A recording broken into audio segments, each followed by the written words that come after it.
이번 시간에는 우리나라 사회복지 서비스의 전달 체계를 함께 공부하면서 특별히 사회복지 서비스 전달 체계의 원칙을 함께 공부하겠습니다.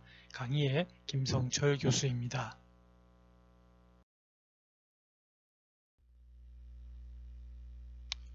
여러분, 프린시플, 이게 원칙이라고 그러죠.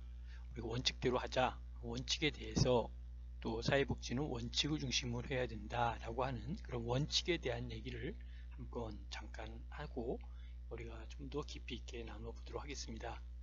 프린시플이라고 하는 것은 이제 어떠한 일을 할 때의 규칙, 하나의 룰이라고 그러죠. 어떤 일을 할 때 나타나는 규칙 또는 원리 또는 원칙을 따져가며 일하는 방식, 이것을 우리는 원칙이다 라고 이야기를 하고 있죠.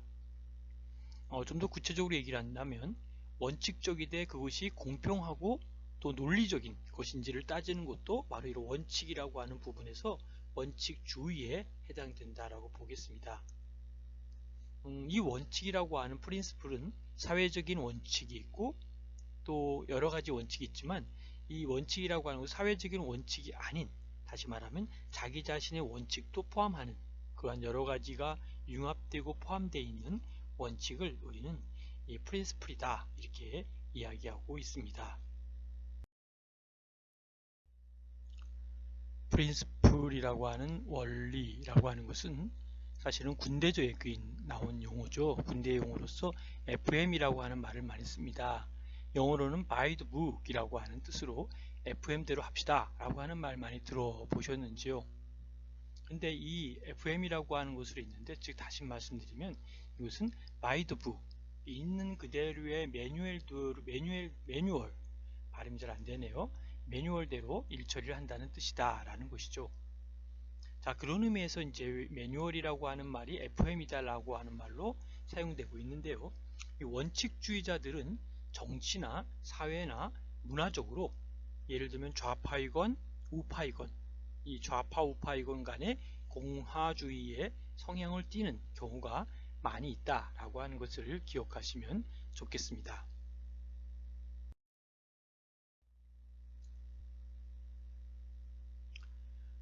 또 다른 말로 이제 원칙주의다라고 하는 말을 볼 때는요, 이 원칙주의는 사상 자체의 특성상 실용주의와는 대립적인 관계일 수밖에 없다라고 하는 것도 기억하시면 좋겠습니다. 그런 의미에서 원칙주의자들은 장래 희망은 대체적으로 공무원인 경우가 많이 있습니다. 그리고 실제로도 절대 다수의 공무원들은 원칙주의자들로 활동하는 부분들을 우리가 많이 보고 있습니다. 일반 회사원들은 야매로 하자, 대충대충 하자라고 하는 말이 별로 티가 안 나지만 공무원들은 야매로, 좋은 말은 아닙니다만 야매로 대충대충 일을 했다가는 엄청나게 티가 나기 때문입니다. 왜냐하면 나중에 국정감사 때 이러한 야매 행위들이 제대로 걸리기만 하면 말 그대로 무엇이 된다라고 하는 말을 많이 듣고 있죠. 아무리 철밥통인 공무원이라지만 이런 나쁜 짓을 했다가는 곧바로 해고된다라고 하는 어려움도 우리가 기억해야 될 줄로 압니다.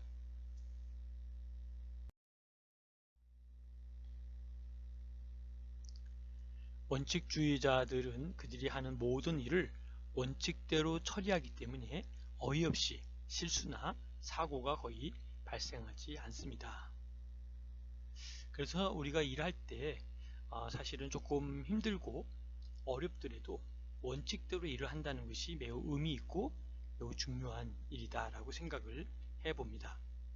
왜냐하면 이 원칙이라고 하는 프린시플은 그 대가가 치르는 것만큼 사실은 피드백은 상당히 의미 있고 바람직하고 건강하게 그 결과가 나오기 때문에 오히려 원칙을 무시했다가 더 큰 당하는 것보다는 원칙대로 처리하는 것이 가장 바람직하고 가장 훌륭한 나름대로 역할을 하고 있는 것이다 라고 하는 것이죠. 그래서 또 일이 매우 안전하게 진행되기 때문에 결과를 쉽게 예측할 수 있고 또 결과물을 신뢰할 수 있는 그러한 하나의 장점을 가지고 있습니다. 여러분들도 그 나름 속에서 일을 매뉴얼대로 진행하고 원칙적으로 하면서 사실 어려운 점도 있었겠죠. 또 앞으로도 있을 거라고 미리 예견해 봅니다. 설령 사고가 발생해도 사고의 원인을 빠르게 파악하고 근본적인 대책을 세울 수가 있다는 것이 가장 바람직한 하나의 우리 나름대로의 장점이다라고 볼 수 있는 것이죠.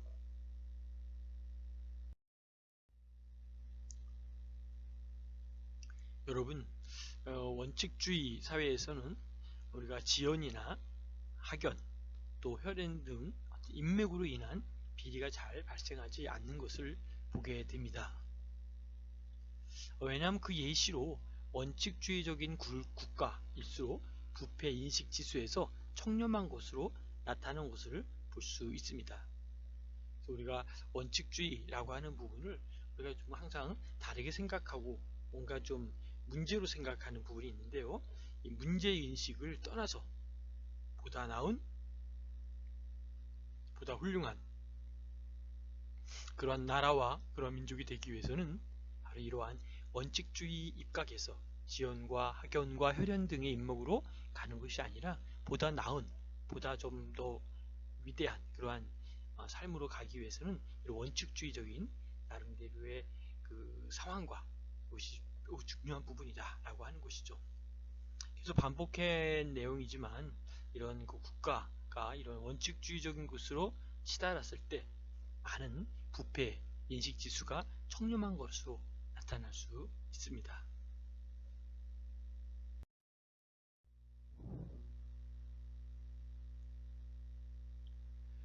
사회복지 행정의 전달 체계가 무엇일까요? 이 소셜 웰페어 어드미니스트레이션이라고 하는 이 전달 체계, 이 딜리버리 시스템이라고 하는 것은 사회복지 서비스의 공급자, 다시 말하면 중앙정부, Government Organization에서 약자로 GO라 그러죠. 이런 중앙정부나 지방정부, 이러한 정부 차원에서의 공공 부분을 우리는 공급자다라고 보는 것이죠. 또 나름대로의 한국 사회복지 사협회라든지 또 사회복지협의회라든지 또는 사회복지 공동모금회 등의 민간 부분도 사실은 공급자다라고 볼 수 있습니다. 그럼 이러한 공급자와 소비자를 우리가 대표적으로 클라이언트다라고 얘기하죠. 이 클라이언트 간을 연결시켜주는 조직적인 장치가 바로 사회복지 행정이다라고 하는 것이죠. 계속 누누이 반복해서 이야기하지만 사회복지 행정이다라고 하는 것은 이 소셜 웰페어 어드미니스트레이션의 단어도 있지만 자주 우리가 또 언급하고 또 생각해야 될 단어는 HSO라고 하는 단어를 꼭 기억하십시오라고 이야기를 드렸죠. HSO가 무슨 단어라 그랬죠? H는 Human, S는 Service, O는 Organization이라고 했죠. 그래서 인간에 대한 휴먼 서비스, 인간 서비스에 대한 오가니제이션, 또한 조직을 우리 HSO고 또 다른 말로 사회복지 행정이다 이렇게 일컬고 있습니다. 그런 맥락에서 우리 사회복지 행정의 의미와 또 사회복지 행정이 갖고 있는 그런 특징, 이런 부분들이 매우 중요한데 오늘 이번 이 시간에는 전달 체계에 대해서 어떠한 과정과 어떠한 프로세스를 통해서 전달되고 있는가, 이 부분을 구체적으로 명확하게 알고 있어야만이 바람직한 사회복지 서비스의 의미를 알 수 있을 것이다 라는 것이죠. 그럼 이러한 궁극적으로는 이러한 시스템을 통해서 무엇을 하는 것일까요? 클라이언트의 사회적 복귀 등을 도모하는 조직적인 체계다 라고 하는 것이 바로 사회복지 행정의 전달 체계다 라고 이해하시면 되겠습니다. 키워드는 공급자 그리고 소비자가 있고 공급자 소비자를 연결해주는 그러한 부분이 사회복지 행정이다 이렇게 이해하시면 되겠습니다.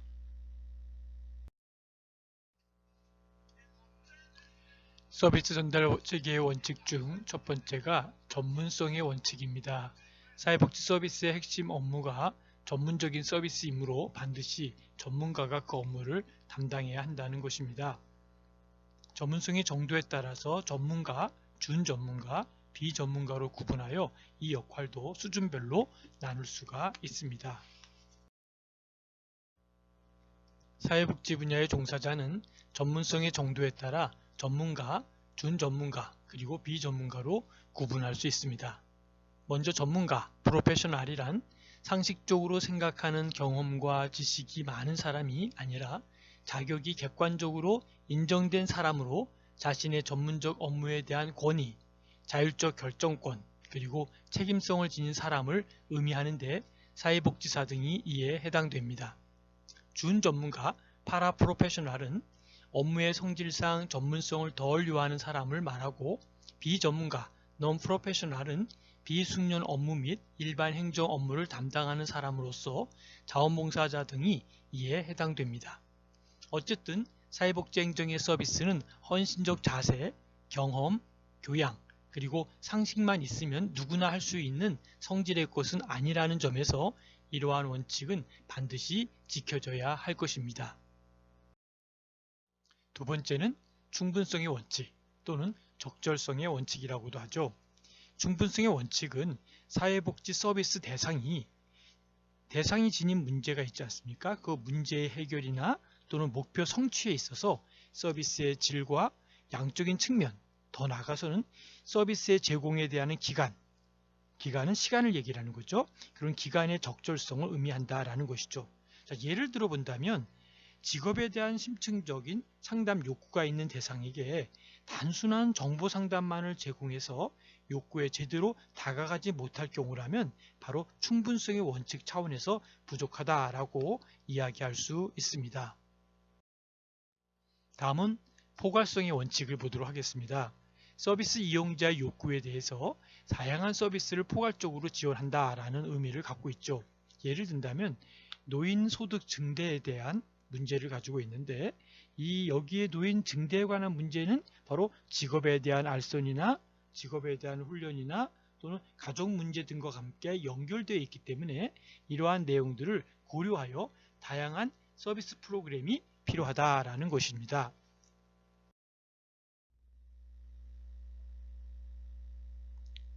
또한 우리가 깊이 생각할 것 중에 하나가 사회복지 행정의 전달 체계로서 우리가 많이 생각해야 될 것 중에 하나가 포괄성의 원칙을 다시 한번 좀 깊이 생각해야 될 필요가 있습니다. 사회복지 행정이 갖고 있는 여러 가지 이유가 있고 체계도 있고 여러 가지의 목적이 있지만 이 포괄적으로 이 모든 것들을 품고 간다고 하는 이 포괄성의 원칙은 매우 중요한 위치에 있다라고 볼 수 있습니다. 좀 더 구체적으로 이야기드린다면 사람들의 욕구, 사람들의 니드는 다양할 뿐만 아니라 한 가지 문제 또는 여러 가지의 문제와도 연결되어 있다라는 것이죠. 인간이 갖고 있는 욕구는 어떠한 먹는 욕구라든지 생활하는 욕구라든지 삶에 대한 욕구, 이 부분이 어떠한 획일화되어 있지 않고 다양한 욕구들을 갖고 있기 때문에 이러한 다양한 욕구들을 서비스를 주기 위해서는 다양한 포괄성의 원칙을 가지고 있어야 한다라고 하는 것이죠. 그래서 이러한 욕구가 다양할 뿐만 아니라 한 가지 문제에 딱 픽스되어 있는 것이 아니라 여러 가지로 나누어서 있는 그 욕구들을 어떻게 이 여러 가지 문제를 연결시키고 또 이러한 문제들의 욕구를 해결하기 위한 어떠한 방법을 써야 되는지, 이러한 다양한 서비스가 매우 필요한 현재에 와 있다라고 이해하시면 좋을 것 같습니다. 좀 더 구체적으로 또 예를 든다면 저출산 문제의 경우가 있다라고 했을 경우에 이 출산의 문제의 경우는 어떤 예를 들면 하나의 문제만이 아니라 출산을 안 하겠다라는 그러한 단순한 문제가만이 아니라 결혼을 기피하는 문제가 있을 수 있고요. 또는 육아의 문제 때문에 아이를 낳는 것만이 문제가 아니라 이 아이들을 어떻게 길러내야 되는지에 대한 육아의 문제, 그리고 자녀 교육의 문제 등의 다양한 문제가 얽혀 있기 때문에 동시에 또는 우선순위에 따라서 문제를 해결하기 위한 다양한 서비스가 필요한데 바로 이것이 포괄성의 원칙이다 라고 보는 것이죠.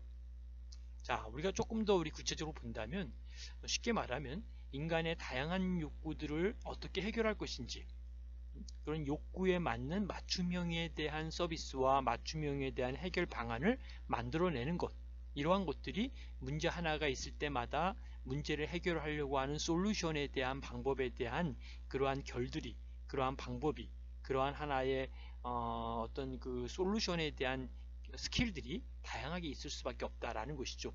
그런 의미에서 사실은 사회복지 이 부분은 매우 복합적이고 융합적인 학문이고, 더 나아가서는 사회복지 행정이라고 하는 이 부분은 갖고 있어야 될 많은 전문성 플러스 많은 것들이 있지만 그 중에 더 강조한다면 이러한 포괄성에 대한 이러한 원칙이 매우 중요하다 하는 것을 꼭 기억하시고, 포괄성 하면 다양성에 대한 솔루션이다 이렇게 기억하시면 좋을 것 같습니다. 네 번째는 지속성의 원칙 또는 연속성의 원칙이다 라고 볼 수 있는 거죠. 여기에서는 이 지속성의 원칙이 뭘까요? 서비스 전달 체계 내의 모든 기관과 또 프로그램들이 일정 기간 동안 서로 간에 밀접한 연관을 가지느냐라고 하는 그 의미를 갖고 있는 것이죠. 예를 든다면 직업훈련이 있다면 직업에 대한 상담, 직업 발전 등의 프로그램이 연속적으로 제공될 수 있도록 연계되어 있어야 한다는 뜻을 의미하고 있습니다. 이제 통합성의 원칙입니다. 통합성의 원칙은 뭘까요? 대상자가 호소하는 문제 해결에 있어서 필요한 서비스 프로그램이 연결되어 있어야 한다는 의미를 갖고 있습니다.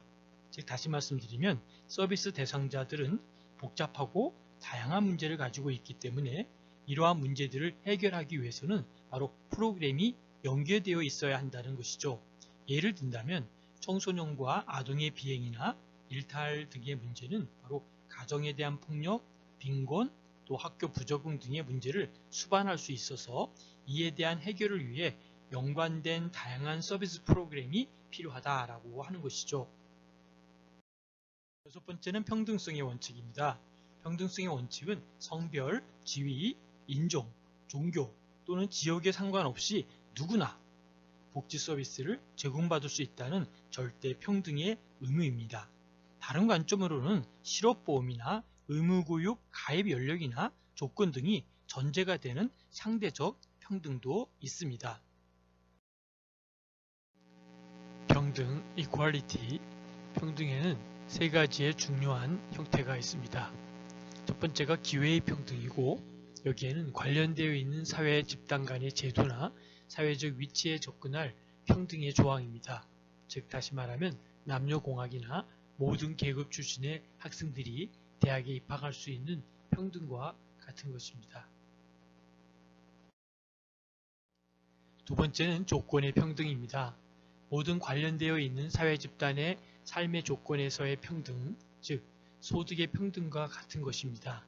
조건의 평등을 수반하지 않고 기회의 평등을 극대화하는 것은 불가능하다고 볼 수 있습니다. 상이한 능력을 가진 개인에 의해 획득된 다양한 혜택을 즐기는 기회의 평등의 옹호자들은 성공을 거둔 한 세대에 의해 다음 세대로 전달할 수 있는 물질적, 문화적 이점을 무시합니다. 조건의 불평등은 기회의 평등을 방해하고 있습니다. 모든 사람들이 동일 지점에서 출발하는 것은 아니기 때문입니다. 세 번째는 결과나 산출에서의 평등입니다. 궁극적인 평등의 시발점으로서 불평등을 변혁하기 위해 다양한 사회 집단에 서로 다른 정책이나 과정을 적용하는 것, 예를 들면 교육이나 또는 직업적 선발에서 여성이나 흑인 혹은 도시 내의 빈민에게 유리하게 차별 대우하는 것은 조건의 불평등을 상쇄하는 것을 의미하는데, 그렇게 하지 않으면 기회의 불평등이 무의미해질 것이다 라는 것이죠. 그래서 사회적 평등은 무계급성과 동의어가 아닙니다. 계급의 정의는 다양하지만 계급의 철폐가 그 자체로서 모든 사회적 불평등을 제거하는 것은 아니다라는 것으로 받아들여지고 있습니다. 다음은 일곱 번째 책임성의 원칙입니다. 책임성의 원칙은 서비스를 전달하는 사회복지조직은 이에 대한 책임을 가져야 합니다. 책임의 대상은 주로 정부와 지방정부, 서비스 이용자 등으로 구분할 수 있습니다. 책임의 내용으로는 적절한 서비스 내용, 차원, 그리고 서비스 전달의 절차에 있어서의 적합성, 효율성, 그리고 효과적인 서비스 제공 여부를 한번 확인해 보는 것이 중요하다라고 볼 수 있습니다. 자, 여러분 책임성 하면 여러분 어떻게 생각을 하십니까? 지역사회라든지 생산물 또는 서비스의 소비자, 그리고 기관장 위원회와 같은 감독기관에 대해 책임이 있는 상태를 말하고 있습니다. 또한 그 기능과 방법이 무엇인지를 명확히 밝히고 클라이언트에게 실행자들의 능력이 분명한 기준을 충족시킨다는 확신을 주는 전문가들의 의무입니다. 8번째, 접근성의 원칙입니다. 접근성의 원칙은 서비스를 원하는 사람이면 누구나, 그리고 서비스를 이용하는 데 있어 불편함이 없는 상태 또는 장애가 없는 상태를 의미하고 있습니다. 여기에는 복잡한 신청 절차, 관련 정보에 대한 소외, 그리고 지리적 불편등이 해당되는 내용입니다. 그럼 먼저 사회복지 서비스를 함께 보도록 하겠습니다. 소셜 웰페어 서비스는 사회보장 제도의 일종으로서 불우한 처지에 있거나 또 사회적으로 열세한 위치에 있는 사람들을 대상으로 전문적인 지식과 방법을 동원하여 그들의 어려운 상황을 해결해 줌으로써 정상적인 사회인으로서 권리를 누리고 의무를 수행할 수 있도록 해주기 위한 공공기관이나 민간단체의 조직적 활동입니다.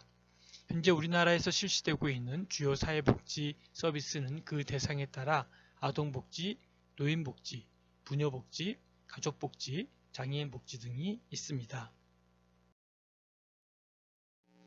두 번째는 사회복지 서비스 전달체계의 개선 전략 중 전달체계의 효율성과 효과성을 향상하기 위해서는 전략 5가지 이슈와 관련되어 있다고 볼 수 있습니다.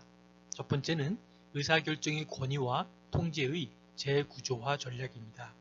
의사결정의 권위와 통제의 소재를 어디에 둘지에 관한 전략으로 의사결정을 누가 할 것인가에 관한 문제입니다.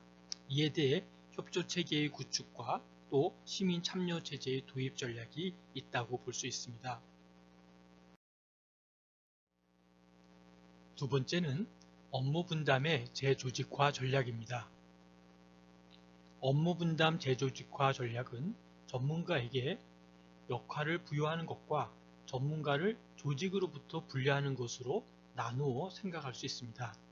먼저 전문가 역할을 부여한다는 것은 비전문가에게 일정한 전문가의 역할을 부여하는 것을 의미하고 있죠. 다음으로 전문가를 조직에서 분리하는 것은 조직의 관료적 성격으로 인해 전문가로서의 자율성과 역할 발휘가 어려울 경우에 조직에서 벗어나 전문적인 능력을 발휘하도록 하는 것을 말하고 있습니다.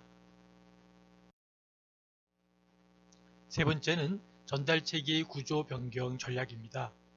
구조 변경은 이용자가 서비스에 용이하게 접근하도록 하는 전략으로 접근을 쉽게 하는 또 하나의 서비스를 준비하는 것과 전달체계를 중복화하는 방법이 있습니다.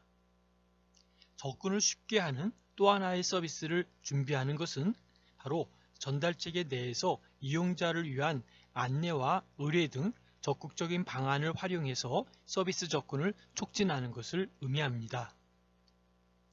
전달 체계를 중복화한다는 것은 의도적으로 같은 서비스를 수행하는 체계를 마련하는 것입니다. 이것은 거리가 멀다거나 할 때 활용할 수 있는 방안입니다.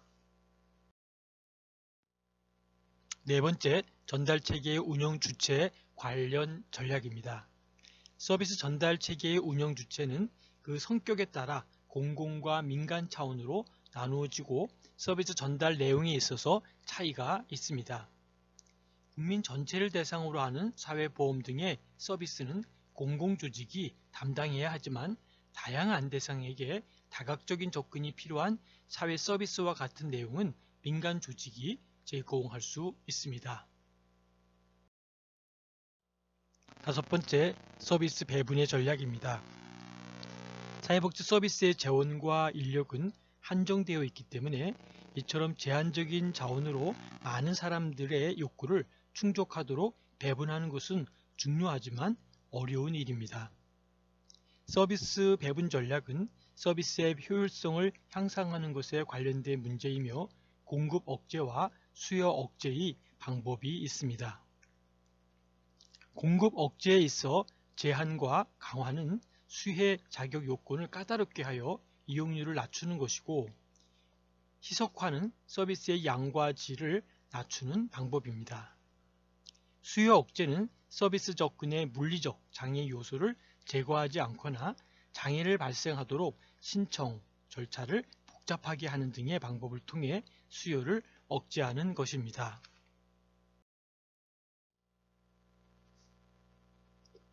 여러분, 이 시간에는 사회복지 서비스의 전달체계의 원칙, 그 중에 서비스 전달체계의 원칙으로 전문성의 원칙이 뭔지 함께 배웠고요.